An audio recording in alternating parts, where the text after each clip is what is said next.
तो चीन की अर्थव्यवस्था आप लोग हिलाना चाहते हैं, उनके ऐप्स को डिलीट करके, उनकी झालड़ नहीं खरीद के, उनके खिलौने नहीं खरीद के। बहुत खूब।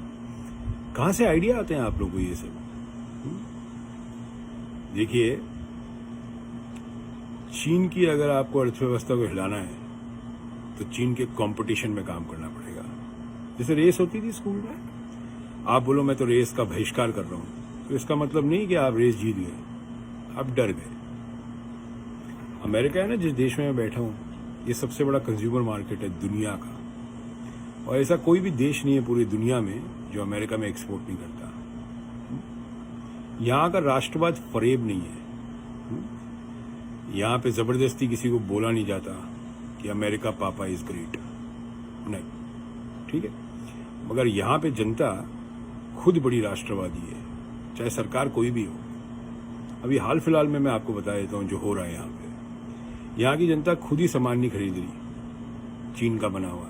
जैसे $1 में समझिए साबुदानी आती है और किसी और देश से आ रही है, वो $1.25 में आ रही है, $1.5 में आ रही है, वो $1.5 की खरीद रहे हैं, मगर मेड इन चाइना का नहीं खरीद रहे। हमारे यहाँ पे क्या है कि बड़े उटपटांग से चुटकुले पैदा किए जाते हैं। जो नेता हैं वो तो जुमले देते हैं, कुछ पत्रकार चुटकुले देते हैं और आवाम उसके मजे लेती है। मुझे ये समझ नहीं आ रहा कि ओलंपिक्स ऑफ बिजनेस में, ओलंपिक्स ऑफ बिजनेस समझते हैं क्या होता है? ओलंपिक्स ऑफ बिजनेस में आपको पार्टिसिपेट करना पड़ता है, तब देश महान बनता है। चीन 25 साल पहले क्या था, वो कंपटीशन में उतरा, बढ़िया क्वालिटी बनाई, बढ़िया चीजें बनाई, सस्ती बनाई, गवर्नमेंट पॉलिसीज ऐसी थी, वहां का लेबर लॉज ऐसे हैं, तो पूरी दुनिया में उनका सामान बिका। हमारे यहाँ क्या है कि चिंडी चोरी बहुत है, चलता है, एटीट्यूड बहुत है कि चला लेंगे, चलता है। मैं आपको अपने ट्रेड की बता देता हूँ। हमारे ट्रेड में एक तरह का आभूषण बनता है जिसको बोलते हैं कुंदन का काम होता है। वो पहले बीकानेर में हुआ करता था किसी जमाने में, और ये जो आए थे मुगल एम्परर्स, ये उनकी ज्वेलरी थी, वो छोड़ के गए अपनी विरासत यहाँ पे। कुंदन मीने की जवाहरात, किसी भी झोरी से पूछेगा। आपको पता है कुंदन मीने की जो ज्वेलरी चाइना बनाने लग गया था, और इंडिया के जो ज्वेलर बैठे थे आउट ऑफ मार्केट हो गए थे। हमारे ट्रेड में ऐसा कोई पत्थर नहीं है जो चाइना नहीं बनाता। दूसरा, मैं आप लोगों का फरेब जो है राष्ट्रवाद का, उसका भी खुलासा कर देता हूँ। हमारे ट्रेड में ऐसे कई लोग थे जिन्होंने ग्वांगजू जाके फैक्ट्री खोली थी, जो इंडस्ट्रियल एरिया है चाइना का। आप में से बहुत लोग चाइना गए नहीं है, जाके देख के आइए चाइना में किस हिसाब से काम होता है। वहां पे 1000 पीस का ऑर्डर देते हैं ना, तो 1000 के 1000 पीस सारे करेक्ट होते हैं, कहीं गलती नहीं निकाल सकते। मैं आपको बोलता हूँ, मेरी खुद की फैक्ट्री थी जयपुर के अंदर 2014 तक। मैंने बंद क्यों करी? बिजली नहीं आती थी 8 घंटा। एक्सपोर्ट लगाते थे, जो वहाँ पे अप्रेजर होता था उसको हर एक इनवॉइस पे पैसा खिलाना पड़ता था। ये चिंडी चोर जहाँ बैठे थे सब जगह। फिर कोई भी त्योहार आ जाए तो कभी डाकिया आ जाएगा, कभी कोई आ जाएगा, साहब दिवाली की मिठाई दे दो, दिवाली का ये दे दो। ये सब चाइना में नहीं होता है। चाइना में वर्क एथिक्स बहुत स्ट्रांग है, बहुत स्ट्रांग वर्क एथिक्स है। इसलिए चाइना दुनिया में कंज्यूमर मार्केट में नंबर 1 था। यहां तक कि अमेरिका का कंज्यूमर मार्केट चाइना ने खत्म कर दिया था। अमेरिकन कंज्यूमर मार्केट जो था, यहाँ पे मैन्युफैक्चरिंग जो होती थी अमेरिका में, वो चाइना ने खत्म करी थी धीरे धीरे। बिकॉज कंपटीशन के अंदर वो अमेरिका से भी सस्ता सामान बनाने लग गया था, तो अमेरिकन चाइना का सामान खरीदने लग गए थे। और आप लोग बात करते हैं झालड़ से आप चीन की अर्थव्यवस्था हिला देंगे। उनके ऐप्स जो हैं, जिसपे आजकल जितने बेरोजगार लोग हैं जो कि टिकटॉक पे अपना काम करते रहते हैं, वो टिकटॉक को आप लोग डिलीट करना चाहते हैं, जिससे चीन की अर्थव्यवस्था हिल जाए। मुझे लगता है जो आप लोगों को ये सुझाव देते हैं ना, उनके ऊपर का जो माला है ना, वो बिल्कुल हिला हुआ है। वो करेक्ट सुझाव नहीं दे रहे। नहीं, चीन से अगर आपको कम्पीट करना है तो उनके साथ वही खेल खेलिए। अगर हम कोई चीज ऑर्डर करते हैं आपको, से फॉर एग्जाम्पल ये डंबल है, मैं आपको बताता हूँ, अभी डंबल है, देखो कहाँ का है, ये सुनना आप, ये डंबल 1 साल पहले खरीदा हुआ था, मेड इन चाइना, ठीक है। तो आप ये समझ जाइए कि अगर आपको कंपटीशन में उतरना है तो आपको क्वालिटी में उतरना पड़ेगा। आप लोग अभी तक बिलीव करते हैं क्वांटिटी में, क्वालिटी में बिलीव नहीं करते। That's the problem in India.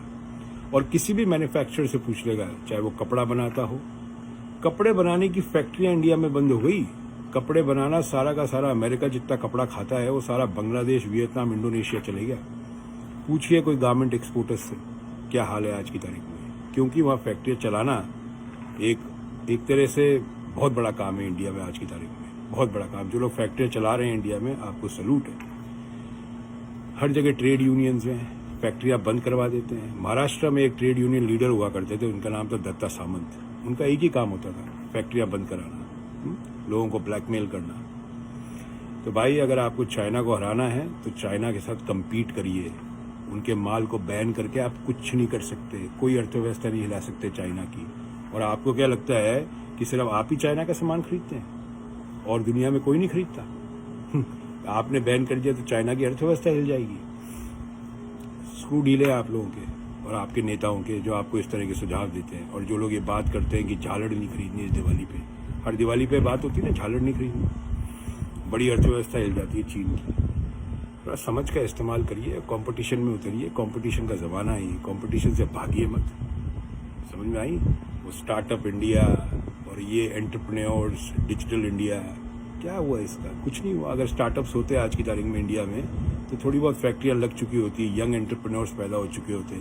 आज जो 24 साल 25 साल का लड़का जो रात के 3 बजे लोगों को ज्ञान बांटता रहता है सोशल मीडिया पे, उसको रात को 10 बजे सोता है, सुबह अपनी फैक्ट्री चलानी थी उसको। ऐसा कुछ भी नहीं है। मजदूरों का क्या हाल हो चुका है आप ये सोच सकते हैं, ठीक है ना? जहाँ पे मजदूरों का, जहाँ पे एक 10 साल का बच्चा घर के नौकर को छिछी करके बुलाता हो, चुटकी करके बुलाता हो, जिसको इज्जत नहीं है लेबर की, वहाँ पे कभी भी लेबर इतनी सक्षम नहीं हो सकती कि वो चीन जैसी कंट्री से कम्पीट कर सके।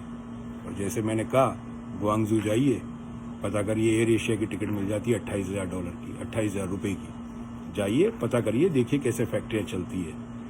टाइम, पंक्चुअलिटी अपने देश में कभी हुई नहीं है। चाइना में अगर ऑर्डर देते हैं कि 29 तारीख को डिलीवरी चाहिए तो 29 तारीख को डिलीवरी होती है। इंडिया में नंबर 1 प्रॉब्लम इस पंक्चुअलिटी नहीं है। ना नेता पंक्चुअल है, ना आवाम पंक्चुअल है। हर चीज़ डिले चलती है और एक पुरानी फितरत है, चला लेना भाई साहब, चल जाएगा। जहाँ 800 पीस दिए मैं 200 और चला लेना, पीस घुसा देंगे। तो ये बैन करने की और डिलीट करने की ये जो कहानी आप लोगों ने डाली है, इससे बाहर निकलिए और कंपटीशन में उतरिए।